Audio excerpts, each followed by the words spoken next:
अब यहाँ पर जो कमियां देखने को मिली, यहाँ पर एक्स पे ग्रुप की कहीं बात नहीं हुई, प्री मैच्योर रिटायरमेंट के लिए कहीं बात नहीं हुई है, फैमिली पेंशन जो कि ये भी एक बहुत बड़ा गैप है, इसके बारे में कहीं बात नहीं हुई है। तो इस डिस्कशन पॉइंट से क्या समझा जाए? साथियों, जैसे हमें पता है कि 20 फरवरी 2023 से कई संगठन इस आंदोलन पर काम कर रहे हैं। मकसद सबका एक है कि OROP 2 में जो भी विसंगतियां हैं वो दूर की जाए। इसी बीच एक लेटर प्रेसिडेंट IESL की तरफ से निकलता है जो कि आपके सामने है। ये लेटर है जिसमें इन्होंने दिया, इंडियन एक्स सर्विसमैन लेग्यू की तरफ से निकला गया है और इसके अंदर जो रेफरेंस नंबर में इन्होंने डाला है तो points for discussion with chief of defence staff 21 अप्रैल 2023, यानी CDS के साथ ब्रिगेडियर इंद्र मोहन सिंह रिटायर्ड जो प्रेसिडेंट IESL है, इनकी बातचीत होती है, मीटिंग होती है और उस मीटिंग के अंदर इन्होंने उनके सामने टोटल 8 पॉइंट रखे हैं। वीडियो शुरू करूं उससे पहले मेरा आपसे अनुरोध है, चैनल में पहली बार विजिट कर रहे हैं तो चैनल को सब्सक्राइब कर लें, साथ में बेल आइकन की घंटी जरूर दबाएं ताकि आने वाले समय में आपको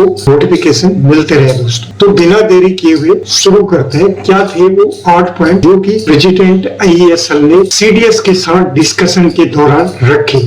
एक एक करके समझते हैं। फर्स्ट पॉइंट इनका OROP पर इन्होंने पहले कहा कि नंबर 1 पॉइंट में इन्होंने कहा कि गवर्नमेंट को OMGC यानी वन मैन जुडिशियल कमेटी की रिपोर्ट सार्वजनिक करनी चाहिए। OMGC है क्या, ये जानना जरूरी है। OMGC की रिपोर्ट 26 अक्टूबर 2016 को भारत सरकार को सौंपी गई थी। जब 2015 में OROP लागू करने के ऑर्डर्स जारी किए गए थे, तब सरकार ने जस्टिस नरसिम्हा रेड्डी की अगुवाई में OMGC गठित की थी और कहा गया था कि OROP में जो भी एनोमलीज हो वो इस कमेटी के द्वारा ठीक करके सरकार को रिपोर्ट सौंपे और यह रिपोर्ट सरकार को सौंप दी गई, लेकिन वो अभी तक सार्वजनिक नहीं हुई कि क्या उसके अंदर जो विसंगतियां थी वो दूर हुई है या नहीं हुई है, क्योंकि वो सामने रिपोर्ट आई नहीं है। उसी रिपोर्ट को लागू करने की यहाँ पर इन्होंने बात की है। दोस्तों, सेकंड पॉइंट में इन्होंने रखा है MOD द्वारा एक मीटिंग का आदेश दिया गया था जिसमें CGDA, CDA,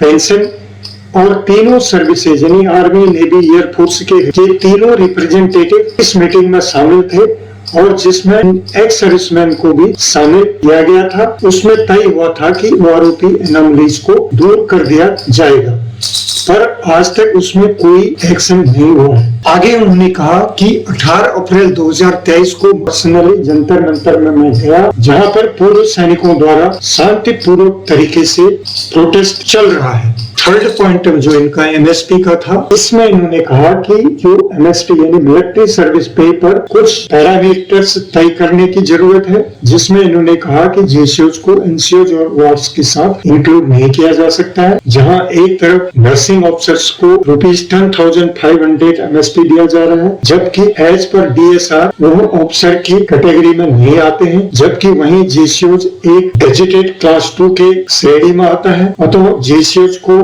10,500 ग्रांट करना चाहिए। अब फोर्थ पॉइंट में उन्होंने ECHS की बात के बारे में डिस्कस किया। कुछ CHD में प्रॉफिट मिलता है, उसका कुछ हिस्सा ECHS को भी मिलना चाहिए ताकि मेडिसिन की कमी को दूर किया जा सके।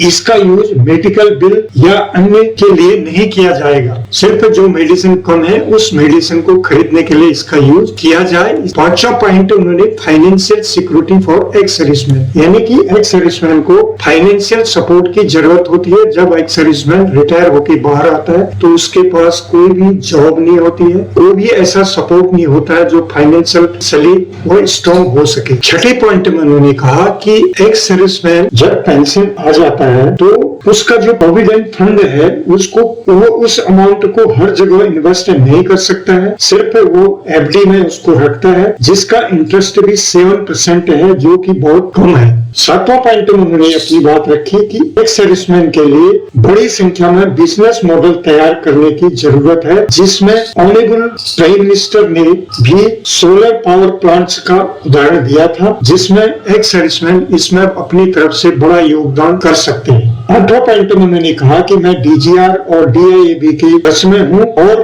एक्स सर्विसमैन और सर्विस हेडक्वार्टर के साथ मिलकर ऐसा काम करें देश से उसको अप्रिसिएशन मिले। तो ये 8 पॉइंट प्रेसिडेंट आईएएसएल ने सीडीएस के सामने रखे हैं दोस्तों। बट ये तो बात ठीक है, कुछ पॉइंट इसमें जायज है, बट कुछ पॉइंट जो कि अभी आंदोलन चल रहा है उससे डिफर है, यानी वो मेल नहीं खाते हैं। जैसे कि एमएसपी का मामला, इक्वल एमएसपी की यहाँ पर मांग की जा रही है भूतपूर्व सैनिकों को द्वारा, जबकि यहाँ पर इन्होंने जो कि जेसीओज, एनसीओज और वार्ड्स के बीच में एक खाई का काम करेगा दोस्तों। अंत में हम फिर से एमएसपी पर कहेंगे।